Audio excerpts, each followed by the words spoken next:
안녕하세요. BFR 트레이닝의 모든 것, BFR 코리아 채널에 오신 걸 환영합니다. 오늘은 BFR 트레이닝의 세계에서 정말 중요한 분기점이죠. 레벨 6, 드디어 심화 과정으로 들어가 보겠습니다. 네, 드디어 상체 훈련입니다. 맞습니다. 보내주신 자료를 보니까 시작부터 딱 경고를 하더라고요. 상체 커프는 한 팔만 써야 해서 하체보다 훨씬 어렵다. 이걸 보니까 상체 훈련은 그냥 운동이 아니라 거의 외과 수술처럼 정밀해야 한다는 느낌이었습니다. 아주 정확하게 보셨습니다. 그 정밀함이 바로 레벨 6의 핵심이거든요. 오늘 저희의 미션은 바로 이 정밀함의 비밀을 파헤쳐보는 건데요. 왜 이렇게까지 까다로워야만 하는지, 또 그 뒤에 숨겨진 효과는 과연 무엇인지 궁금합니다. 기술적인 어려움도 물론 있지만 사실 근본적인 이유는 우리 몸의 구조에 있습니다. 자료에서도 언급했듯이 상체는 하체에 비해 근육이나 지방층이 얇잖아요. 아, 그렇죠. 이게 무슨 뜻이냐면 커프의 압력이 주요 신경이나 혈관에 훨씬 더 직접적으로 또 민감하게 전달된다는 겁니다. 예를 들어 정원 호스를 밟아서 물줄기를 조절한다고 생각해 보세요. 네네. 두꺼운 장화를 신고 밟는 거랑 맨발로 밟는 건 그 세밀함에서 엄청난 차이가 있겠죠.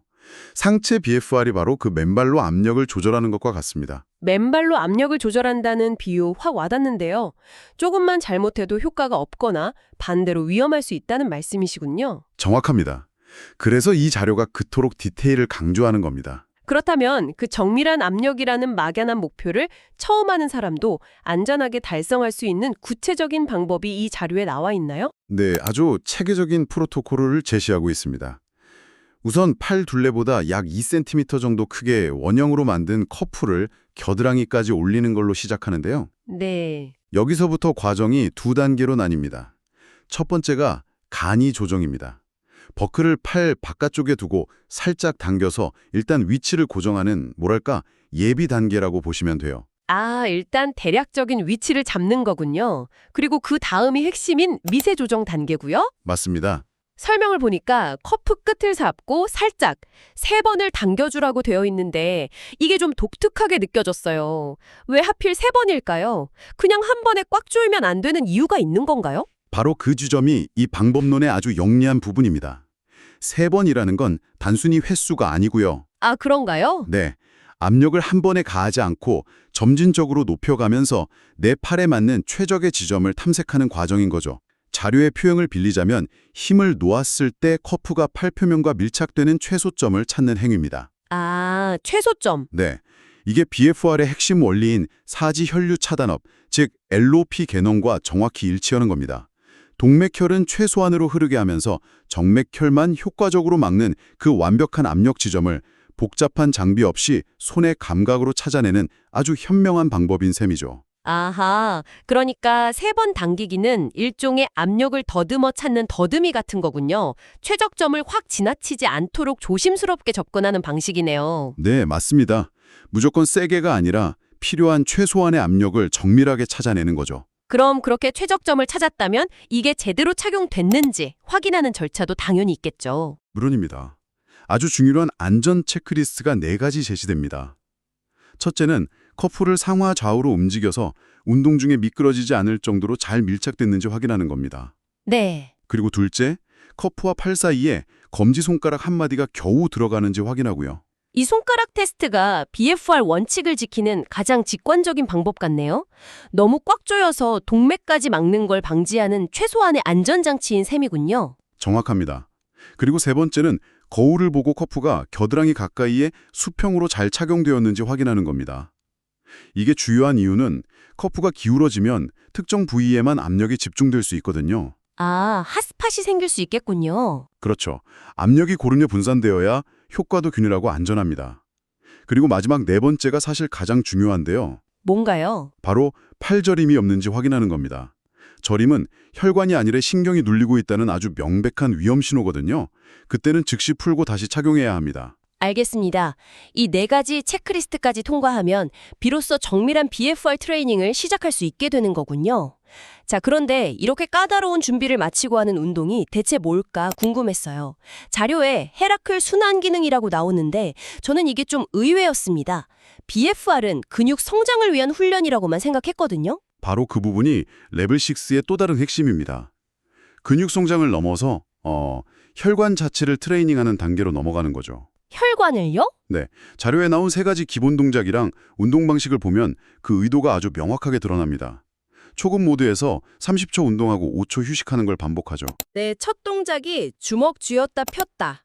그 다음이 2두 암컬, 3두 킥백 순서로 진행되더라고요. 그런데 제 눈길을 뜬 건 운동 동작보다도 그 사이에 5초 휴식입니다. 아, 5초 휴식이요? 네, 압력이 5초간 빠지는데 이때 양팔을 크게 돌려주라고 되어 있어요. 잠깐, 그럼 이 5초는 그냥 쉬는 시간이 아니라는 거네요? 아닙니다. 오히려 그 5초가 이 훈련의 클라이막스라고 할 수 있습니다. 클라이막스요. 네, 30초간 압력을 가해서 팔에 혈액을 가둬두는 건 마치 댐에 물을 가득 채우는 것과 같아요. 그리고 5초간 압력을 딱 푸는 순간 댐의 수문을 활짝 여는 거죠. 아, 팔에 갇혀있던 다량의 혈액이 엄청난 속도와 압력으로 몸통 쪽으로 확 쏟아져 들어갑니다. 와, 잠깐만요. 그럼 의도적으로 팔 안에 일종의 혈액 쓰나미를 일으켜서 그 힘으로 혈관 내부를 청소하고 단련시킨다는 개념인가요? 이건 그냥 근육 운동이 아니라 혈관을 위한 인터벌 트레이닝처럼 들리는데요? 정확히 보셨습니다. 혈관을 위한 인터벌 트레이닝, 완벽한 표현입니다. 학술적으로는 이 강력한 혈류의 흐름이 만들어내는 물리적 자극을 혈류역학적 전단 응역이라고 부르는데요. 좀 어렵네요. 쉽게 말해서 그 혈액 쓰나미가 혈관 내벽을 마사지해주는 겁니다. 그럼 혈관을 확장시키고 부드럽게 만드는 산화질소 분비가 촉진되죠. 이 과정을 반복하면서 혈관 자체가 젊고 탄력적으로 변하게 되는 겁니다. 아, 팔을 돌려주는 동작은 그 쓰나미가 더 잘 흐르도록 길을 터주는 거고요. 네, 보조적인 역할이죠. 정말 놀라운 메커니즘이네요. 이제야 모든 조각이 맞춰집니다. 자료에서 왜 수족냉증이나 어깨뭉침 개선을 언급했는지 알겠습니다.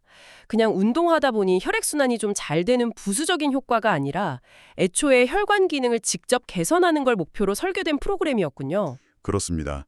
두 증상 모두 말초 혈액순환 장애가 핵심 원인이기 때문에 이렇게 강제적으로 혈류를 조절하고 혈관 탄성을 높이는 훈련이 근본적인 해결책이 될 수 있는 거죠. 그래서 처음에는 맨손으로 시작하다가 나중에는 1PU 덤벨 같은 걸로 부하를 늘려가라고 조언하는 거군요. 네, 근육에 대한 자극과 혈관에 대한 자극을 함께 고려한 아주 균형 잡힌 접근법이라 할 수 있습니다. 이 모든 걸 듣고 보니 하루 10분이라는 짧은 시간이지만 그 안에 담긴 과학적 밀도가 정말 대단하네요. 그런데 이 자료가 후반부에서는 기술적인 설명을 넘어서서 심리적인 측면을 다루더라고요. 그게 또 흥미로웠습니다. 아, 그 동기부여 파트 말씀이시죠? 네. 레벨 6까지 오신 분들은 이미 큰 산을 넘어 오셨습니다. 라면서 3주간의 꾸준함이 만든 자신감을 언급하더군요. 그 부분이 이 프로그램이 단순히 신체 단련 가이드를 넘어 행동 변화 심리학까지 고려했다는 증거입니다.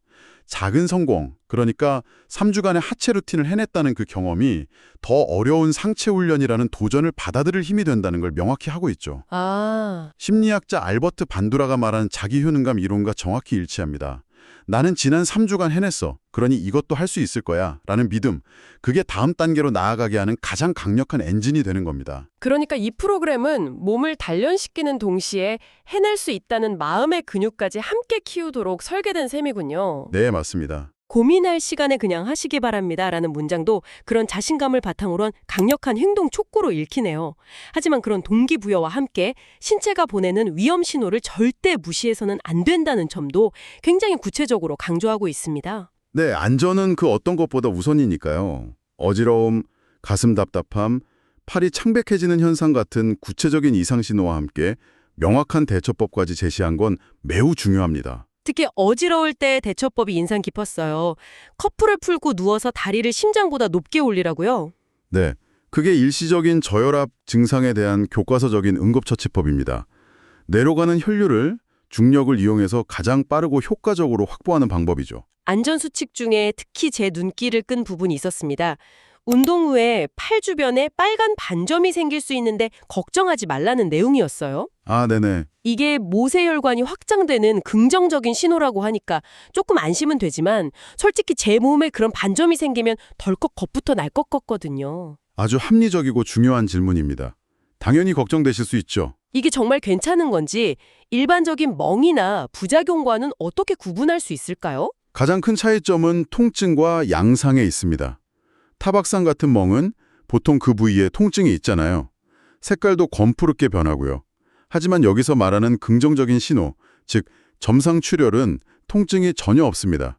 그리고 아주 작은 빨간 점들이 넓게 흩뿌려진 것처럼 나타나죠. 아, 양상이 다르군요. 네, 이건 강력한 혈류 압력에 대응하기 위해 우리 몸이 기존의 모세혈관을 넓히고 심지어 새로운 혈관을 만들어내는 혈관 신생 과정에서 나타나는 자연스러운 현상입니다.